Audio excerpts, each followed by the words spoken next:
This week on APSU-TV, the Lacs come to Clarksville, art takes a new meaning, and a Clarksville native has literally turned chairs.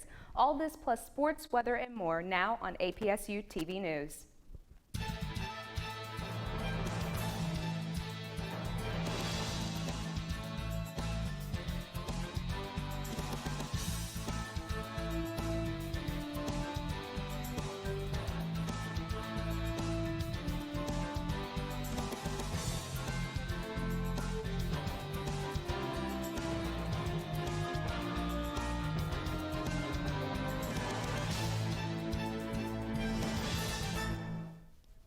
Welcome to your APSU-TV News Weekend Update. It's Friday, October 4th, 2019. I'm Angela Peterson. And I'm Hunter Sanders. The 17th season of NBC's The Voice premiered last Monday, but this past Monday's episode you may have recognized a familiar face. Clarksville native Calvin Lockett wowed the judges and the audience with his performance of Just My Imagination, Running Away With Me by The Temptations. Lockett says he was raised in the church and his parents were there to support him. Singer Gwen Stefani told Lockett on Monday's episode that she was a fan of him. He has officially been recruited on Stefani's team, and we at APSU-TV News are so excited for him. Good luck, Calvin. Students came together Sunday for a very muddy and friendly competition of volleyball. They were able to get down and dirty while showing their school spirit. This also involved community, friends, and family that came out to support. Mud Bowl has been an ongoing event at APSU for many years, thanks to free food, water, inflatables, firemen, and the Student Government Association. This year's Mud Bowl was another success. Let's take a look at the event. Mud Bowl originally started in 2002.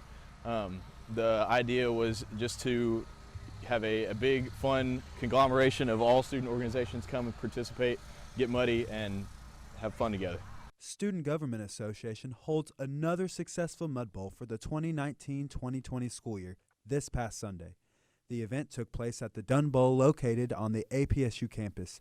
Many student organizations come together to celebrate school spirit while having a muddy volleyball experience. Lots of students dress up in costumes, but that doesn't take away from their competitive spirits. So there's three of us wearing like sort of dresses, and we're like the converted zombies, and then there's three actual zombies. Really? And they like converted us. I'm pretty excited. I love rolling around in the mud, and we won last year, so I plan to win again this year. Thanks to our student leaders, we have a campus-wide event that allows our students to not only thrive in the aspect of school spirit, but to make muddy memories they will cherish forever. Students, friends, family, faculty, and staff come together to support all the teams participating in the event. Mud Bowl started in 2002 as a way to create friendly competition among campus organizations and ignite school spirit amongst students and staff involved. Pizza, barbecue, and free water were provided to participants and to members of the community who showed up in support of the event. Inflatables and firemen all contributed this year to ensure that Mud Bowl was another success. Mud Bowl isn't just another event, but a staple of the university. Cameron Pena, APSU-TV News. Austin Peay is trying to help out the community of Clarksville this month by offering free classes. These are 1 credit hour classes and will be starting on October 23rd. The courses offered include social media for business, marketing in the digital age, fake news, the media elections, introduction to Korean history and culture, and introduction to pharmacology. For more information, visit www.apsu.edu/October. APSU held their annual Family Weekend event this past weekend for adults and families to be able to attend and spend some time with their students. Dakota Stansfield has more on the story. APSU's annual Family Weekend this past weekend was a huge success. Many families came out to spend time and do fun activities with their students. At 12 p.m. Saturday, families went to tailgating before the football game against Jacksonville. Free food, food trucks, and inflatables are just a few things to mention that was there. Then, Saturday night at 7, parents could join their students in some free ice cream at the Ice Cream Social. Live music, ice cream, and quality time are just a few things to mention. I think it's a good way to get together and to, see what your kid is doing at school and kind of, see how they immerse themselves in what they're doing in campus life. I would definitely recommend it because it really boosts morale. The Ice Cream Social was held in the UC Plaza. The events allowed parents to be able to meet some of their students' friends and spend some time together listening to live music. Family Weekend continued on to Sunday with APSU's annual Mud Bowl event. Students played volleyball in the mud, and parents were able to be there and experience it with their students. The event was held in the Dunn Bowl on APSU's campus at 1 p.m. I think it's important for parents to come and see what their students are involved in because they want to know that they're a part of something that's productive and benefiting them as a person and furthering their education. So parents coming and seeing that their students, their kids are doing something that's going to help them and something that's a healthy environment for them to be around, I think it's very important. I think it's productive. Family Weekend was full of lots of fun activities, and parents were able to feel a little bit better about letting their kids be on their own. Allowing parents to experience activities that goes on campus was really meaningful for not just the parents, but for the students too. Dakota Stansfield, APSU-TV News. Henrietta Lack's memory lived on Tuesday as her family visited Austin Peay's campus. Tip Campbell has the story. Peay 2019 culminated with the arrival of Henrietta Lack's great-granddaughter Victoria Baptiste and daughter-in-law Shirley Lax Tuesday. Baptiste and Lax came to discuss how the Peay selection, authored by Rebecca Skloot, deeply affected their family and others. It's always awesome to see the different way people view that and kind of internalize, you know, their own personal hurt from reading this story. You know, a lot of people get their own anger and things like that from, you know, reading, but then there's also the good when people read it and they realize, like, oh, I was conceived by in vitro fertilization, and, you know, she made that possible for me. So you kind of get all kinds of different spectrums up from the story from different people. David Gant, one of the APSU 1000 Creative Response winners, had this to say about the evening. I had no idea about the HeLa cells, and even going into the book, I wasn't expecting to have much of a connection to it other than it just being interesting. When asked how Henrietta would respond to being asked to use her cells today, Baptiste closed out the evening by saying she believed Lax would allow her cells to be used. Tip Campbell, APSU-TV News. In honor of the 100-year anniversary of the women's suffrage movement, the Wilbur N. Daniel African American Cultural Center hosted a book discussion kickoff event. The book, For Colored Girls Who Have Considered Politics, was chosen based on 4 authors, Donna Brazile, Leah Daughtry, Mignon Moore, and Yolanda Caraway, who had a tremendous hand in the movement. When I saw the book, I was like, we gotta do this, because Black women have been left out of the conversation when it comes to the 100-year anniversary of women's rights. And I thought this was a great way of getting Black women involved, and even to teach our young women that Black women were involved with the suffrage movement. The idea here is that one of the things that we realize is, yes, Black women aren't out there as much in terms of getting ahead of the game in terms of getting elected to office. Right now we have 127 women in our United States Congress, of which only 47 of them are women of color, right? APSU's art department is holding an exhibition owned by the Independent Curators International. Michael Dickens, the exhibit director for the art department, is hosting the exhibition. Dakota Stansfield with APSU-TV News has the story. The APSU Art Department is hosting an event for the next 10 weeks called the Duke Compendium. Michael Dickens is the director of the exhibit, and the event is owned by Independent Curators International. They travel around the world and set up their event with pieces by well-known artists. So that's her instructions. Her instructions are a party of any kind, party of any size. We have to provide entertainment, drinks, music, and confetti. So we have projectors set up there. This whole wall is going to be wrapped up in the ceiling with video projections. And we'll have a dance floor, we'll have food and tons of confetti. And when the party's over, we sweep up all the confetti, line the wall with confetti, and then that's the piece. Part of the exhibit was held outside in front of the art building. Yoko Ono designed the piece for people to be able to come write a wish on a card and tie it to a tree. This piece will last the full duration of the exhibit. It's all instructional based artwork. So for the next 10 weeks, we have 22 instructions, 22 artists. And so you can actually go in the gallery and make the pieces happen, activate the pieces, or you can come in and see the pieces that are realized. But it's up to us to interpret the instructions from the different artists. So the Do It Compendium is about 400 artists, 400 instructions, and we chose 22 out of the 400. So every week we'll kind of have new pieces introduced, other pieces go away. The gallery will kind of change over the next 10 weeks.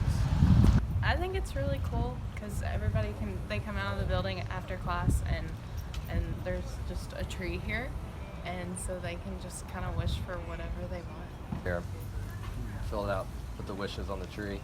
And when they fill up, me or the gallery assistants will kind of take some of the wishes down to make room for more wishes. And then after the exhibition is over, we take all the wishes, bundle them up, and send them to Yoko's studio. This has been Dakota Stansfield, and you're watching APSU-TV News. And now let's check out the weather with Emily Waldon. Montana was hit with a massive autumn snowstorm this past week. Parts of Glacier County saw up to 52 inches of snow.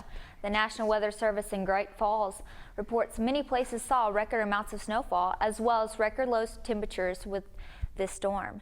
Great Falls, Montana set a record for the one-day snowfall amount with over 17 inches in a single day. While we won't be seeing snow anytime soon, temps are going to start cooling off here as we start dropping into the 70s next week. The National Weather Service in Nashville says a low-pressure center and cold front will start to develop over the Central Plains and Midwest, eventually finding its way to U.S. and bringing rain to the area around Sunday or Monday. Folks, fall is officially on its way. So now we're going to take a look at our current national temps. In New York, it is 64 degrees. Chicago at a 57, Atlanta at a 90 degrees, Dallas at a 82 degrees, Denver 68, Seattle 57, and Los Angeles at 77 degrees. Now we're going to look at today's highs in Tennessee. Knoxville over here is at 87, Chattanooga is at a 93, Clarksville is at 80 degrees, Nashville is at 84, and Memphis is at 90 degrees. Today's lows in Knoxville over here is 60 degrees, Chattanooga 62, Clarksville 52, Nashville 57, and Memphis 70 degrees. And our 5-day forecast, we'll start to look at Friday, is a high is 80 with a low of 52. On Saturday it's sunny with a high of 89 and a low of 65. On Sunday there are thunderstorms and a high of 77 and a low of 33. Monday, there's AM showers with a high of 71 and a low of 46. And Tuesday, there's a high of 73 and low at 48. Our current temp in Clarksville is 74 degrees with north-northeast winds at 11 miles per hour. And tonight's temperature is 52 degrees, northeast 7 miles per hour. No precipitation. And now we're going to take a short break and go to Tip with Political Corner next.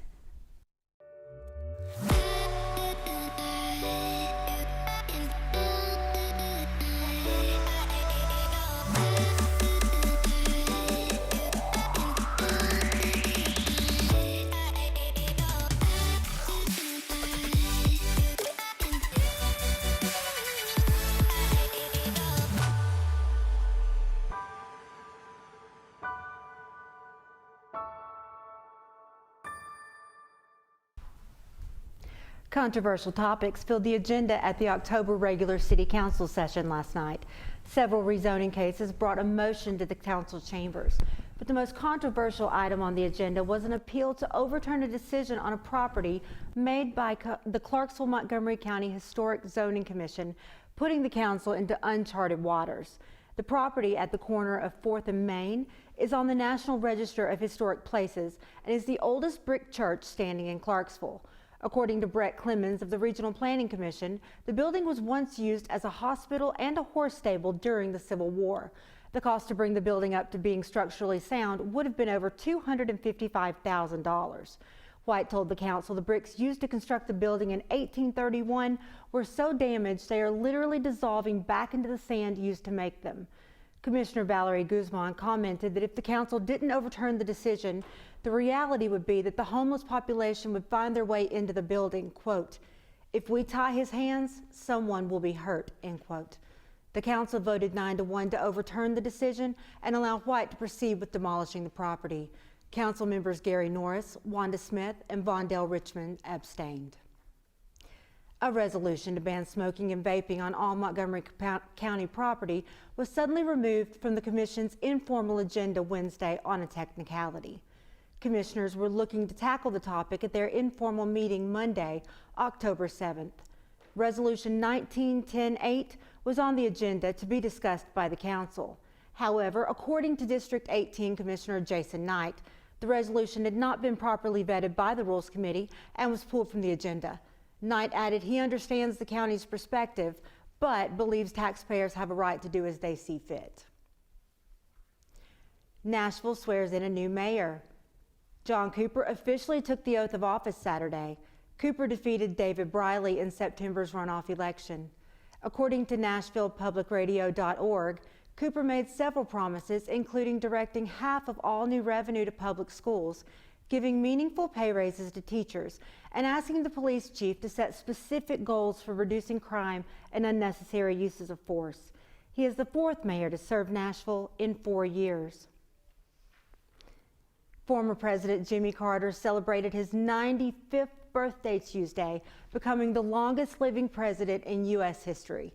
Carter served as the 39th President of the United States from 1977 to 1981, giving up his peanut farm in Georgia to do so. According to the Associated Press, Carter is recovering from a hip replacement he received in May. He still plans on visiting Nashville for a Habitat for Humanity event with his wife of 73 years, Rosalind. Carter has not formally endorsed a 2020 presidential candidate. We'll be back with sports with Dakota Stansfield after the break.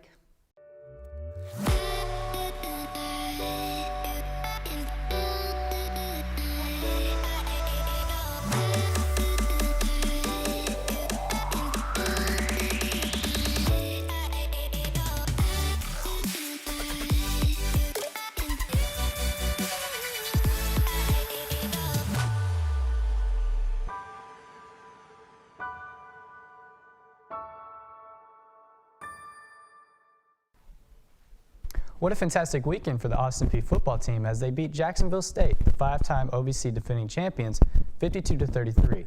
This was the first time since 1979 that Austin Peay was able to beat Jacksonville State. From the offensive line to the defensive line, everyone worked together to make this win possible. Senior quarterback Javon Craig had 3 rushing touchdowns and is now tied with Sunday DeFilippis for his most rushing touchdowns by a quarterback. As for the defensive line, they were able to hold Jacksonville State to 62 net yards on the ground. The Governors have a bye week this week, but look to face Southeast Missouri at home October 12th at 2 p.m. The women's golf team also had a great weekend at the FMN Bank APSU Intercollegiate as they picked up the first runner-up finish since 2016. Bradley Cooper, Shelby Darnell, Taylor Dedman, and Megan Stamps all finished within the top 10. One notable performance came from junior Riley Cooper, who finished her final round with a score of 72. Cooper placed 8th, making her first collegiate top 10 finish, best single round, and best 54-hole score. The Lady Govs will compete again next week at the Chris Bannister Classic in Glencoe, Alabama, this October 7th to the 8th. The men's golf team managed to place in top 10 as team finishing 8th overall. Junior Jace Cordy did the best among the Govs as he tied for 10th place thanks to his final round of 67. The Govs' next tournament will be at the FMN Bank APSU Intercollegiate at Greystone Golf Club in Dixon, Tennessee. It was a tough weekend for the Austin Peay soccer team as they fell to UT Martin Sunday afternoon.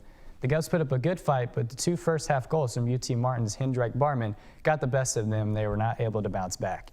Junior Clayla Rose leads Governors in shots with 25 and 8 on goal, but was not able to find the back of the net this past weekend. The Lady Govs are keeping up their heads and looking forward to the 2-game weekend on the road facing Eastern Kentucky on Friday and Tennessee Tech on Sunday.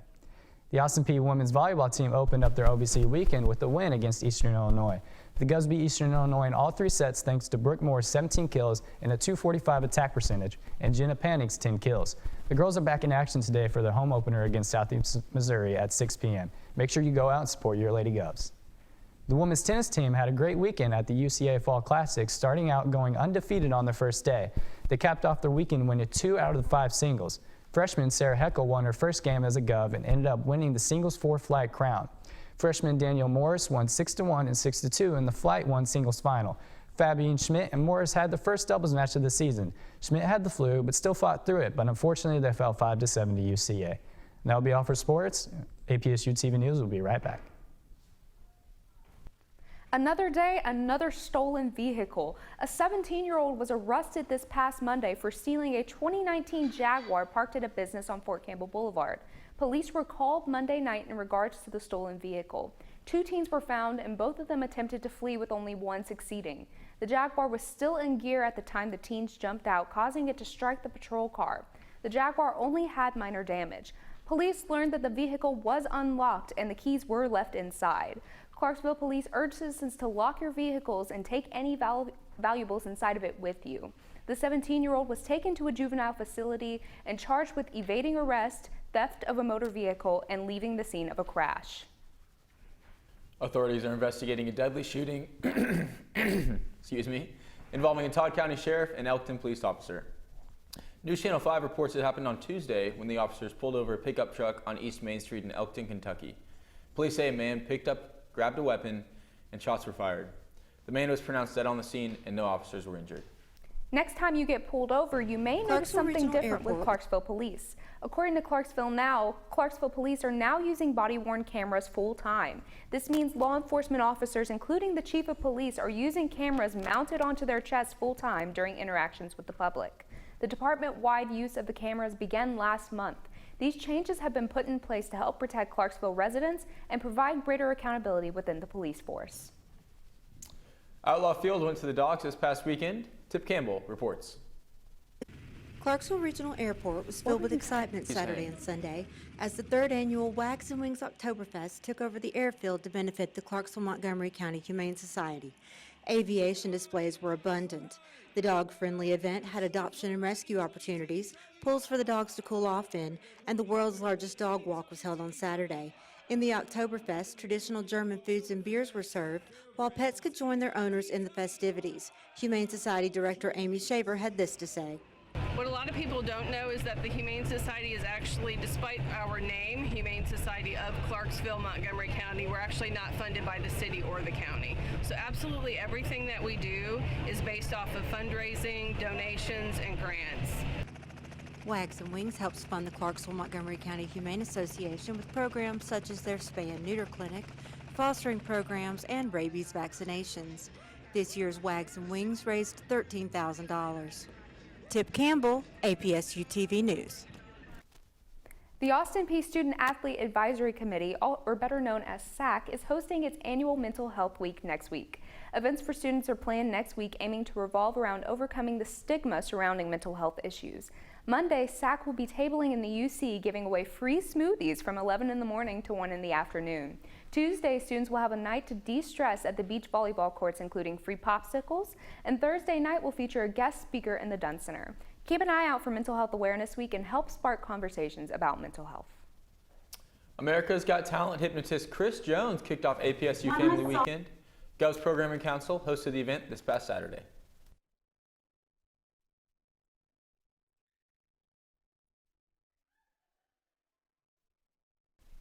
We're going green one street at a time. Clarksville Parks and Rec is scheduled to plant new trees on Franklin Street this Saturday. 15 new trees, 5 sweet gums, and 10 planters will begin lining Franklin Street starting at 7 in the morning. This plan was revised over the spring and summer and is now being put into action. This is a change that Mayor Joe Pitt says that he's wanted for a while. Clarksville Parks and Rec is happy to make the city even more beautiful. The Beach Haven Winery will be hosting a vintage fair on October 26th. The fair will have an assortment of antique products as well as furniture. While you're there shopping, you can stick around and enjoy some local food and live music. Tickets are $3 per person, but if you bring a friend, it will be $5 for both of you. For more information, go to beachhavenwinery.com. So, Angela, any big plans for the weekend? No, nothing really, but you. All hail the king of Mud Bowl. You won again. Would you like an autograph? I can sign one. Yeah, I know. Yeah, like sign my script. Jeez. No, Mud Bowl was a blast this last weekend, though. There were a lot of people, a lot of community came out.